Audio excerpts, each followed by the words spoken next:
Today, we're exploring the triple raspberry stitch by transforming a stitch pattern that only looks nice on one side and not so much on the other into a truly reversible version which has a similar bumpy look of the right side of the original on both sides. First, we'll explore the 3 compound stitches that create the raspberry bobble over 3 rows. Then we'll transform the stitch pattern into the reversible triple raspberry stitch in 3 steps. Along the way, we'll explore reversible stitch pairs and quartets. For the example swatch and the royal raspberry scarf I'll show you at the end, I'm using larger needles than suggested for the yarn. In this case, 6mm needles with a sharp point, which is also helpful for this stitch pattern. I'm using Maximum Yarn by Mary Maxim that I found in their store in Ontario, Canada. So let's knit. The fundamental raspberry bobble is made with 3 triple compound stitches over 3 rows. These 3 compound stitches need to be worked as a consistent combination for the bobbles to create the characteristic raspberry. I'll work each compound stitch once to create one bobble here as a foundation, and repeat the whole bobble several times as we're working through the transformation. I've marked the position of the bobble. The first row is on side B of the fabric, and worked knit purl knit into the same stitch. This double increase is at the bottom of the bobble. The second row of the bobble is worked on side A as a straight purl 3, which is the middle bulk of the bobble. The third row is worked on side B as a purl 3 together, a double decrease at the top of the bobble. It's a bit tricky if your knitting is tight and your needles are too round. The one-sided stitch pattern is a 4-stitch repeat worked over 4 rows, with the bobbles offset on successive even rows. The bobbles make even diagonals in the fabric on the right side, with a purl stitch added as a transition between stacked bobbles so the stitch pattern works out on odd rows. On the even rows, the increase at the bottom of one bobble is counterbalanced by the decrease on the top of the offset bobble, which maintains the 4-stitch count repeat. As you can see in the swatch, side B is the wrong side of the fabric, has no bobbles at all, and is not attractive. For the example, I'm working across 16 stitches plus 2 selvage stitches, so 18 stitches. I'm slipping the starting selvage purlwise with yarn in front and knitting the ending selvage as per usual. You can see that the odd column bobbles are complete, and the even column bobbles are just started. Row 1, purl across. Row 2, purl 3 together to finish the even column bobbles. Knit purl knit in the same stitch to start the odd column bobble. Row 3, purl across. The first purl 3 are the middle bulk of the odd column bobbles, and the next purl is the transition stitch for the stacked even column bobbles. Row 4, knit purl knit in the same stitch to begin the even column bobble, purl 3 together to finish the odd column bobble. The first step in the transformation is to work half the bobbles the same as the original, and half so they appear on side B of the fabric. To do that, we need to work the reverse of each of the compound stitches, that is, the stitch that has the same structure but worked on the other side of the fabric. The reverse of the purl stitch is the knit stitch, and vice versa. The reverse of the knit purl knit into the same stitch is purl knit purl into the same stitch. The reverse of purl 3 is knit 3, and the reverse of purl 3 together is knit 3 together. Let's try it and see how it looks. We'll work the first and third bobbles in the reverse.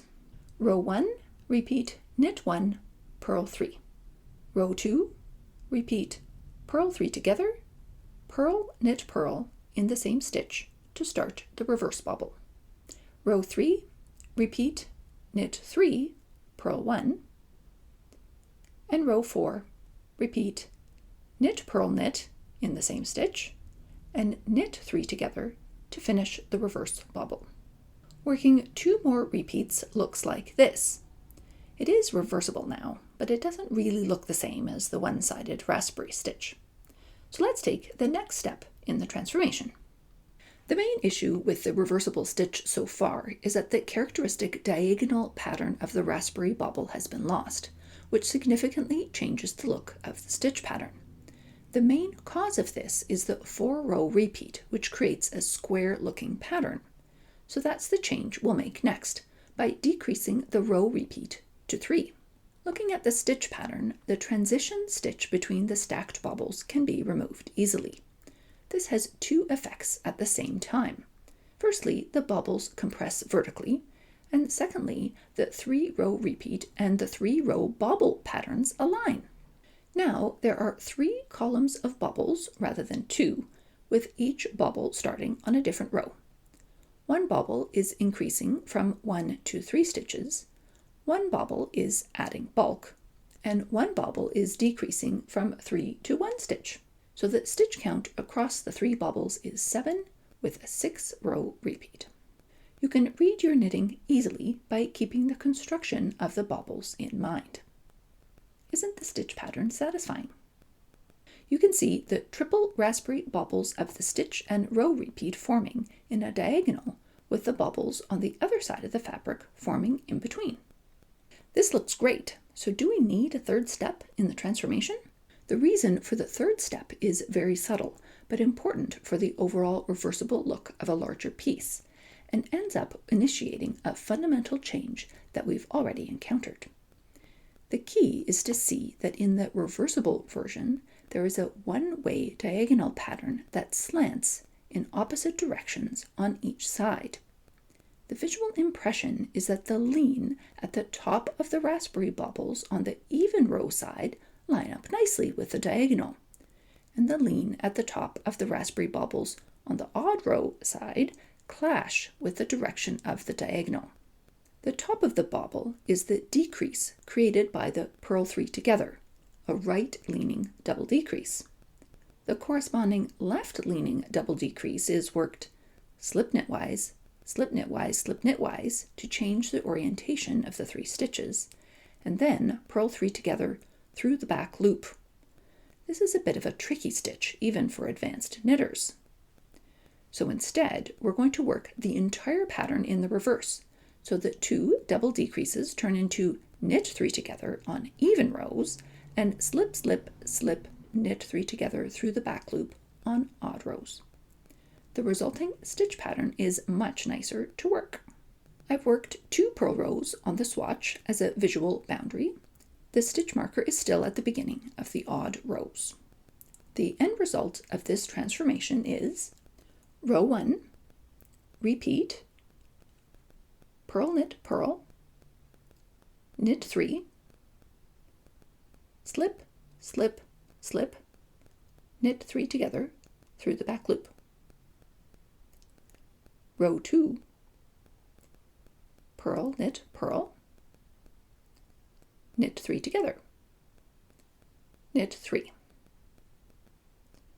Row 3, repeat, slip, slip, slip, knit 3 together through the back loop, purl, and knit 3. Row 4, knit 3 together, knit 3, purl, knit, purl.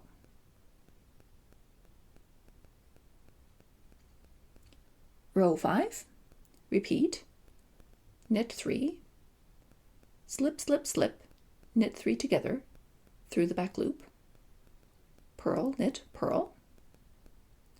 Row 6, repeat, knit 3, purl, knit 3 together.